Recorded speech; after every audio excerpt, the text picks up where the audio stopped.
Hola a todos y bienvenidos de nuevo a Tiny Cosmetics. Me llamo Damaris Pla, soy farmacéutica y en el vídeo de hoy vamos a hablar sobre 10 preguntas incómodas sobre cosmética de las que no solemos tener respuesta.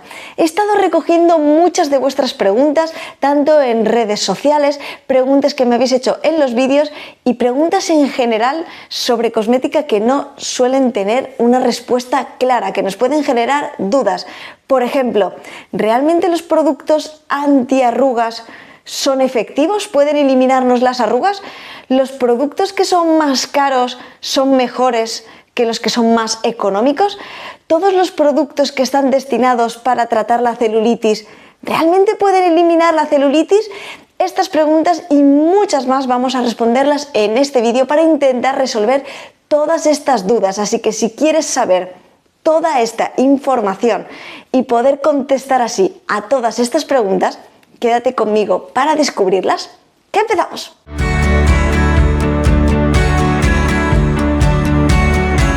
Comenzamos directamente con la primera pregunta.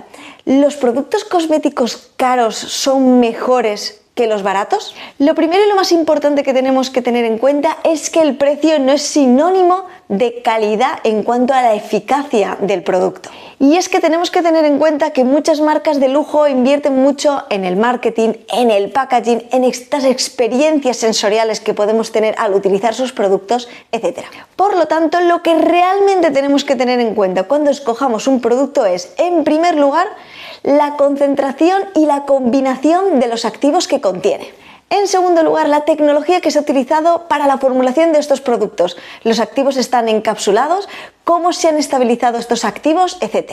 Y por último, y lo más importante, tener ensayos clínicos que respalden la eficacia tanto de los activos como del conjunto de la fórmula. Así pues, contestando a la pregunta, los productos que son más caros no tienen por qué ser más eficaces que los que son más económicos. Tenemos que tener en cuenta estos tres factores a la hora de elegir nuestro cosmético ideal. Pasamos así a la pregunta número 2. ¿El maquillaje puede dañar nuestra piel? El maquillaje en sí no es dañino para la piel. Lo que es dañino para la piel es no realizar una buena doble limpieza para conseguir eliminarlo o incluso no llegar a eliminarlo y poder dormir con el maquillaje, por ejemplo, toda la noche sin retirarlo correctamente de nuestra piel. Añadido a esto también muy importante, ¿cuándo fue la última vez que utilizamos ese maquillaje o ese producto de maquillaje y cuánto tiempo lleva abierto? Muchas veces utilizamos productos que llevan abiertos muchísimo tiempo, pudiendo provocar una infección en nuestra piel, por ejemplo, sombras de ojos, etcétera, que las tenemos guardadas, no sabemos ni recordamos que las teníamos y de repente volvemos a utilizarlas y decimos ¿cuánto tiempo hará que tengo este producto en el cajón? Y nos lo aplicamos en nuestra piel pudiendo provocar una irritación, infecciones, granitos, imperfecciones, etc. Y por último añadir que si queremos utilizar algún tipo de maquillaje, lo más importante que tenemos que tener en cuenta es una buena hidratación antes y después de aplicarlo y por supuesto protección solar. Podemos utilizar también protección solar con color, pero si vamos a aplicar maquillaje es importante que también tengamos nuestro protector solar y a continuación apliquemos el maquillaje para asegurar también la protección de nuestra piel. Así pues, y contestando a esta pregunta sobre si el maquillaje es dañino para la piel, la respuesta sería que no. Lo que tenemos que hacer es tener unos buenos hábitos de cuidado en nuestra piel. Continuamos con la pregunta número 3. ¿Los poros se abren y se cierran? La respuesta corta a esto sería que no. Los poros no pueden abrirse y cerrarse. Sí que es cierto que según se hace frío o calor, pueden dilatarse y podemos ver una apariencia de que sean mayores, de que se hayan como abierto, pero realmente no es así. Sabiendo que los poros no se pueden ni cerrar ni abrir, lo que sí que sabemos es que podemos utilizar productos que mejoren su apariencia.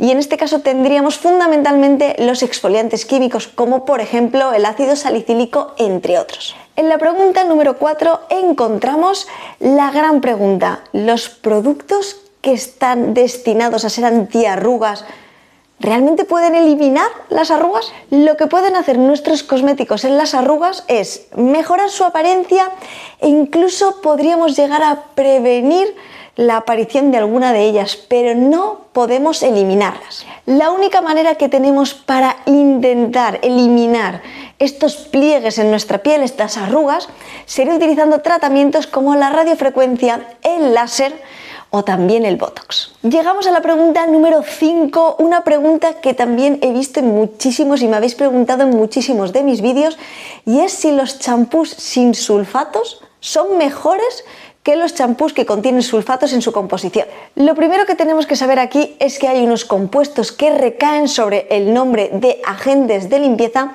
que lo que hacen fundamentalmente, como su nombre indica, es limpiar. Dentro de este grupo, que hay muchísima clasificación de ingredientes, encontraríamos los sulfatos. Los sulfatos realmente tienen una mala reputación porque algunos de ellos pueden tener un potencial irritativo en personas que tengan cuero cabelludo sensible, etc.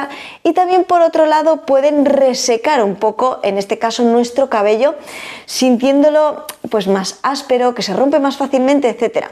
¿Pero esto implica que los sulfatos sean malos? ¿Que los productos sin sulfatos sean mejores? Pues la respuesta sería que no. Aquí lo más importante que tenemos que tener en cuenta es el tipo de cabello y las necesidades. Los sulfatos son unos limpiadores en profundidad. Para todas aquellas personas que tengáis el cabello muy graso, utilizar champús con sulfatos pueden hacer que la eliminación de toda esta grasita haga que vuestro cabello se vea suelto, con volumen, etc. Por otro lado, si tenéis el cabello naturalmente seco, teñido, dañado, el utilizar productos con sulfatos puede hacer que sintáis que vuestro cabello esté más seco. Así que en este caso, utilizar productos sin sulfatos podría ser una mejor opción. Pero esto no implica que los productos sin sulfatos sean mejores. Lo único que tenemos que saber es cuál escoger según las necesidades de nuestro cabello. Llegamos a la pregunta número 6, ya hemos pasado el Ecuador, y esta pregunta me encanta. Es una pregunta muy típica que la he podido escuchar muchísimo, y es la de que si nos arrancamos una cana, ¿nos van a salir más? O algunos que decían que si nos arrancamos una cana salen 7 canas. Bueno, evidentemente esto no es así. El cabello, tenemos que tener en cuenta que cuando el cabello normal pasa a ser una cana, es justamente por la pérdida de la producción de la melanina en nuestra fibra capilar. ¿Y qué quiere decir esto? Pues intentando simplificarlo mucho, tenemos que quedarnos con la idea de que la melanina es un pigmento, y al igual que nos pone morenos, también nos da el color característico de nuestro cabello. Cuando la producción de la melanina disminuye, es cuando empezamos a ver las canas en nuestro cabello. Así que, respondiendo a la pregunta, no, por arrancarnos una cana no nos van a salir más, pero tenemos que tener en cuenta que si nos arrancamos una cana o cualquier otro cabello, podemos terminar dañando el folículo piloso, pudiendo llegar a tener una consecuencia de que no nazca más pelo en ese folículo en concreto. Las preguntas 7 y 8 las voy a unir porque tienen una temática muy parecida, y es, por un lado, si las cremas reductoras pueden quemar grasa realmente, y por otro lado, si las cremas anticelulíticas pueden eliminar la celulitis. Pues bien, las cremas reductoras no pueden quemar grasa, no pueden eliminar la grasa. Pueden mejorar la apariencia de nuestra piel utilizando estos productos que lo que hacen es mejorar la circulación, como la cafeína, la L-carnitina, y es cierto que podemos ver una mejoría, pero no van a quemar grasa. Para quemar grasa tenemos que hacer fundamentalmente ejercicio físico. Por otro lado, y siguiendo con esta línea, con respecto a los productos anticelulíticos, no vamos a conseguir eliminar la celulitis, pero sí podemos mejorar un poco la apariencia de nuestra piel. Tenemos que tener en cuenta que la celulitis es una afección en nuestra piel que viene dada por muchos factores, entre ellos hormonales, genéticos, aparte también, por supuesto, de nuestros hábitos, nuestro peso, si consumimos alcohol, etc. Todo esto influye también en la aparición de esta afección. Por lo tanto, por utilizar un producto cosmético que va a mejorar un poco la apariencia, esto no va a hacer que desaparezca del todo. Si os gustaría que hablara más en profundidad sobre la celulitis, sobre esta afección en nuestra piel, los diferentes tipos que hay, tratamientos que pueden ayudar a mejorarla, dejadmelo en los comentarios porque es un tema que me parece fascinante. Llegamos así a la penúltima pregunta. ¿Los productos naturales son mejores que los químicos? Nos encontramos con el eterno debate de lo natural, lo químico, bastante controversial. Natural no implica que sea seguro. Tenemos compuestos naturales que pueden ser dañinos Y químico no significa dañino, de hecho el agua es química. Por lo tanto, aquí lo importante es siempre tener en cuenta la seguridad y la eficacia de los productos que conformen nuestro cosmético. Y finalizamos con la última pregunta. ¿Los productos para el contorno de ojos son importantes? ¿Podemos utilizar un cosmético facial también en esta zona? Pues respondiendo a esta pregunta, lo más importante que tenemos que tener en cuenta es que la zona del contorno de ojos es más fina, por lo tanto tiene unas necesidades distintas. Lo ideal sería que nuestro contorno de ojos estuviera formulado con activos que nos ayuden a mejorar la apariencia de esta zona y también activos que consigan hidratar bien en profundidad esta zona que es más fina. La piel aquí es mucho más fina. ¿Esto implica que no podemos utilizar nuestro producto facial también en esta zona? No, podemos utilizarlo también sin ningún problema, pero es cierto que en esta zona sería ideal utilizar productos que estén específicamente formulados para la zona del contorno de ojos. Pues bien, ya hemos llegado al final de todas estas preguntas. Comentadme por favor qué os ha parecido este vídeo, si os ha parecido interesante, si os ha parecido curioso. Si tenéis más preguntas a incluir para poder hacer una segunda parte, la verdad es que me encantaría.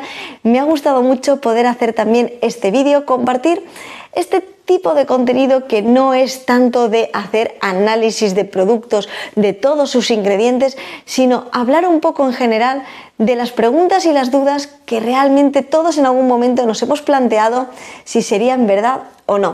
Espero que os haya servido de mucha utilidad, que os haya gustado, por supuesto. Dejadme en comentarios no solamente si tenéis preguntas, también si os ha gustado este tipo de contenido, por variar también un poco y darle al canal muchos enfoques para que todos podamos aprender juntos. Y como ya sabéis, si tenéis dudas, algo más personales, inquietudes que no queráis escribir en los comentarios, podéis enviarme un correo a esta dirección de aquí, que yo siempre que tengo un ratito intentaré contestaros lo antes posible. Y como siempre, a todas las personas que estáis ahí, a todas las personas que hacéis posible todo esto, muchísimas gracias. Hacéis que saque fuerzas debajo de las piedras si hace falta para poder sacar estos ratitos, poder hacer estos vídeos, para que podamos aprender juntos, crecer juntos y sobre todo daros las gracias pues por todo vuestro apoyo, por todas vuestras palabras bonitas. Me llenáis por completo, estoy viendo cómo la familia poco a poco va creciendo y no puedo ser más feliz, así que muchas gracias y nos vemos en el próximo vídeo. ¡Hasta luego!